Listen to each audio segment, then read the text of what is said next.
गुजरे जमाने के पॉपुलर एक्टर भारत भूषण ने अपने कैरियर में कालिदास, तानसेन, कबीर, बेजू बावरा और मिर्जा गालिब जैसे एक से बढ़कर एक भूमिका निभाई हैं। हालांकि जिंदगी के आखिरी दिनों में उनकी हालत बेहद खराब हो गई थी। यहाँ तक कि 27 जनवरी 1992 को बेहद तंगहाली में उनकी मौत हुई थी। 14 जून 1920 को मेरठ में पैदा हुए भारत भूषण के पिता राय बहादुर मोतीलाल वकील थे। भारत भूषण के पिता चाहते थे कि उनका बेटा भी उन्हीं की तरह वकील बने, लेकिन ऐसा नहीं हुआ क्योंकि भारत भूषण तो एक्टर बनना चाहते थे। पढ़ाई पूरी कर मुंबई आ गए भारत भूषण। भारत भूषण ने अलीगढ़ से ग्रेजुएशन किया और इसके बाद मुंबई चले आए। मुंबई आते ही उनका स्ट्रगल शुरू हो गया।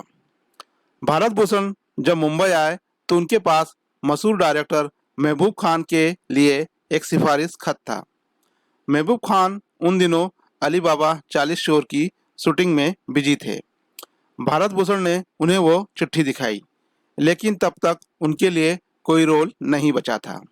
वो बेहद निराश हो गए, लेकिन किसी ने उन्हें बताया कि डायरेक्टर रामेश्वर शर्मा भक्त कबीर फिल्म बना रहे हैं। इसके बाद रामेश्वर ने उन्हें फिल्म में काशी नरेश का रोल और 60 रुपये महीना की नौकरी दे दी। 1942 में रिलीज हुई फिल्म भक्त कबीर उनका पहला रोल था। भक्त कबीर फिल्म के बाद तो जैसे भारत भूषण की किस्मत ही खुल गई। इसके बाद उन्होंने भाईचारा, सावन, जन्माष्टमी, बेजू बावरा, मिर्जा गालिब जैसी कई फिल्में की। ये वो दौर था जब किस्मत भारत भूषण पर मेहरबान थी। देखते ही देखते उन्होंने मुंबई में न सिर्फ कई बंगले खरीद लिए बल्कि महंगी महंगी कारें भी खरीद ली। इसी बीच भारत भूषण के बड़े भाई रमेश ने उन्हें प्रोड्यूसर बनने की सलाह दी। इस पर भारत ने बड़े भाई का कहना माना और कई फिल्में प्रोड्यूस की। इनमें से 2 फिल्में बसंत बहार और बरसात की रात सुपरहिट हुई और भारत भूषण मालामाल हो गए।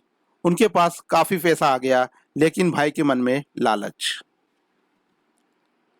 इसके बाद भारत भूषण के भाई रमेश ने उन्हें और फिल्में बनाने के लिए उकसाया।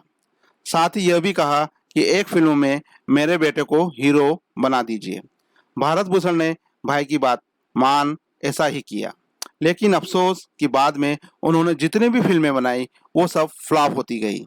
ऐसे में भारत भूषण कर्ज में डूब गए और पाई पाई को मोहताज हो गए। भारत भूषण ने जितना कमाया था वो सब गंवा दिया। उनके बंगले बिक गए, कारें बिक गए, फिर भी वो कहते रहे मुझे कोई तकलीफ नहीं।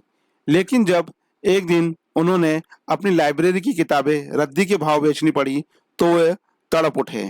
जिंदगी के आखिरी दिनों में भारत भूषण काफी परेशान हो गए थे। इज्जत, दौलत, शोहरत सब तबाह हो चुका था। महंगी गाड़ियों में घूमने वाला टॉप मोस्ट हीरो अब लोगों को बस की लाइन में खड़े दिखता था।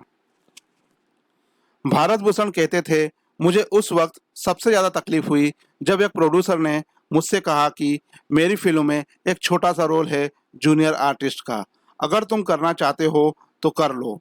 मजबूरी में मैंने वो रोल किया, सिर्फ एक वक्त की रोटी के लिए। भारत भूषण आखिरी दिनों में बहुत ज़्यादा बीमार हो गए थे, लेकिन अफसोस ना तो कोई इलाज करवाने वाला था और ना ही कोई उनकी अर्थी उठाने वाला। फिल्म इंडस्ट्री में एक बार फिर ये साबित हो गया कि यहाँ सिर्फ उगते सूरज को सलाम किया जाता है। भारत भूषण ने अपने आखिरी वक्त में कहा था मौत तो सबको आती है, लेकिन जीना सबको नहीं आता, और मुझे तो बिल्कुल नहीं आया।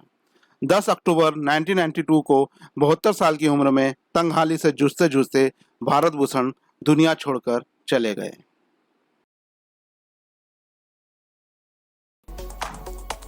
आज के लिए बस इतना ही। आपको हमारा ये वीडियो कैसा लगा please comment, like and share this video. फिर हम मिलेंगे एक नई इंटरेस्टिंग स्टोरी के साथ। जब तक के लिए goodbye and thanks for watching.